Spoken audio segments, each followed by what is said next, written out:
शिव महापुराण की कथा कहती है भाई, श्राद्ध पक्ष में पड़ने वाली शिवरात्रि का स्मरण जरूर करिएगा।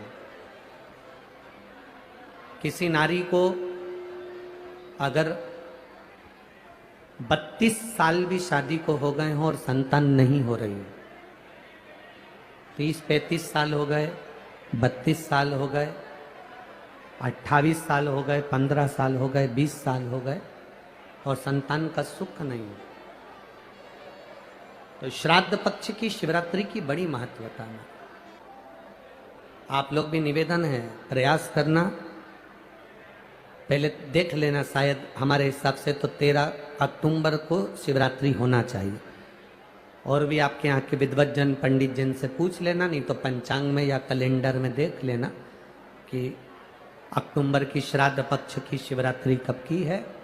जितने लोग आस्था चैनल पर सुन रहे हैं, जितने लोग फेसबुक यूट्यूब पर सुन रहे हैं, जितने लोग इस कथा पंडाल में जो दिल लगाकर और ध्यान लगाकर सुन रहे हैं, आप लोगों से निवेदन, प्रयास करना, एक सफेद पुष्प, एक श्वेत पुष्प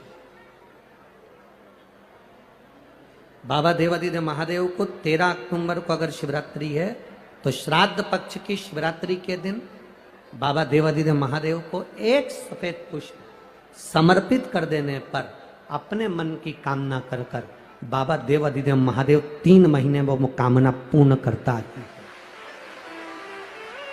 और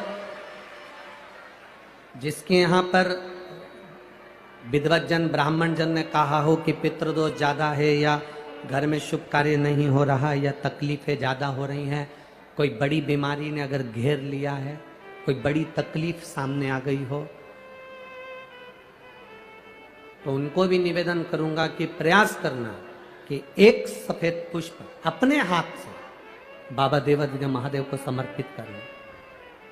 उसके बाद तुम्हें जो बड़ी बीमारी है उसकी जब शिवरात्रि पर आप समर्पित कर दो, 1 महीना पूर्ण हो जाए, अगले महीने की शिवरात्रि आए, श्राद्ध पक्ष की शिवरात्रि जाएगी अक्टूबर की, फिर अगले महीने की जब शिवरात्रि आए तो उसके पहले आपकी जो बीमारी है उसकी एक बार जांच कराना, बाबा देवादिदेव महादेव उस बीमारी को समाप्त जरूर करें। जो महापुराण जिसने दिल से सुनी हो, जिसने पढ़ी हो, जिसने स्मरण किया हो, तो हनुमान जी का जो पूर्व का जो भाव है वो विषकपि अवतार, जो भगवान शंकर और भगवान विष्णु ने एक अवतार लिया था जिसका नाम था विषकपि अवतार।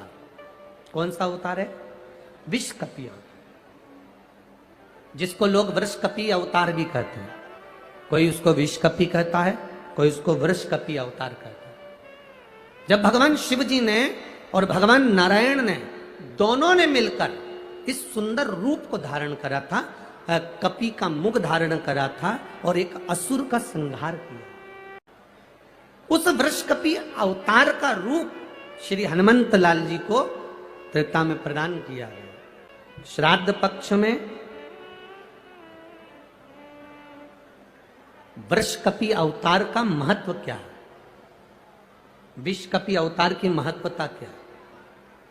देव पितर शिव महापुराण में अगर 16 दिन श्राद्ध के होते हैं और 16 दिन श्राद्ध में से कोई भी एक दिन श्राद्ध का, जो तुम्हारी मर्जी पड़ जाए, जिस दिन तुम घर में फ्री हो, जिस दिन तुम्हारी मर्जी पड़ जाए, जिस दिन तुम्हारा मन कर जाए, उस दिन वृषकपि विषकपि नाम लेकर एक रोटी में थोड़ी सी शक्कर या गुड़, थोड़ा सा चावल,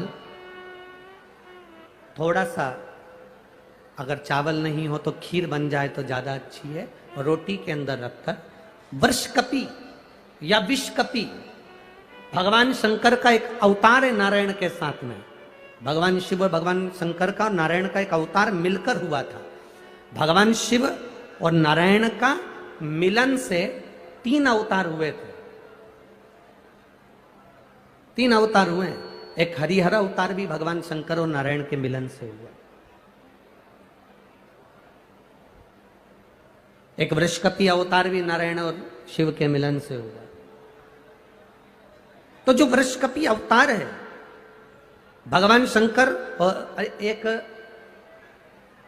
भगवान नारायण और भगवान शंकर के मिलन से शरंभेश्वर अवतार भगवान शंकर का और नारायण का मिलकर हुआ है, शरंभेश्वर। ये 3 अवतार नारायण और शिव जी मिलकर बने हैं। 3 अवतार भगवान शंकर ने नारायण के साथ मिलकर लिया, शरीर एक बनाया, दोनों मिल गए, एक शरीर बनाकर जगत का कल्याण कर। रोटी हो तो रोटी, पूड़ी हो तो पूड़ी, पराठा हो तो पराठा, जो तुम बनाए हो उसमें थोड़ा सा मात्रा दूध चावल की या खीर की, थोड़ी सी मात्रा गुड़ की, और वृषकपि या विषकपि अवतार का नाम लेकर अपने दरवाजे के बाहर खड़े होकर जो गौ माता को श्राद्ध पक्ष में किसी भी दिन ये भोजन वृषकपि का नाम लेकर दे देते हैं, उसके घर में कभी संपदा की कमी नहीं आती, धन की कमी नहीं आती। श्राद्ध पक्ष का ये स्वरूप है विषकपि अवतार। कभी कभी पितर, कभी कभी पूर्वज, हमको ऐसा लगता है कि हम काम कर रहे हैं और मुझे कोई देख रहा है। कभी कभी ऐसा लगता है कि मैं चल रही हूं, मेरे पीछे कोई चल रहा है। कभी कभी ऐसा भान होता है कि ऐसा लग रहा है कि कोई मुझे देख रहा है, कोई मेरे पीछे चल रहा है, कोई मेरे आगे चल रहा है। कभी कभी ऐसा भान होता है। तो उसके लिए अगर अपने पूर्वजों को जल नहीं दे सकते, अपने पूर्वजों को तर्पण नहीं कर सकते, अपने पूर्वजों के लिए भोजन नहीं करा सकते, अपने पूर्वजों के लिए कोई तुम भाग नहीं दे सकते, अपने पितरों के लिए तुम कुछ नहीं कर सकते, तो नंदी ने तारकासुर से कहा, एक मुट्ठी दुर्बा घास उखाड़ कर किसी गाय को खिला देना, उससे भी तेरी पिता की, तेरे पूर्वज की मुक्ति गति निश्चित है।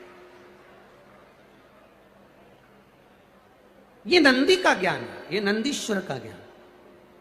16 दिन श्राद्ध में बन सके, आप अगर किसी को भोजन करा सके ठीक है, ना करा सके ठीक है, कुछ नहीं बने तो थोड़ी सी घास, थोड़ा सा ग्रास तोड़कर गौ माता को भी खिला देने पर हमारे पूर्वजों को, हमारे पितरों को मुक्ति प्राप्त हो जाती है, मोक्ष मिल जाता है। क्यों? गौ माता के शरीर में देवताओं का निवास है।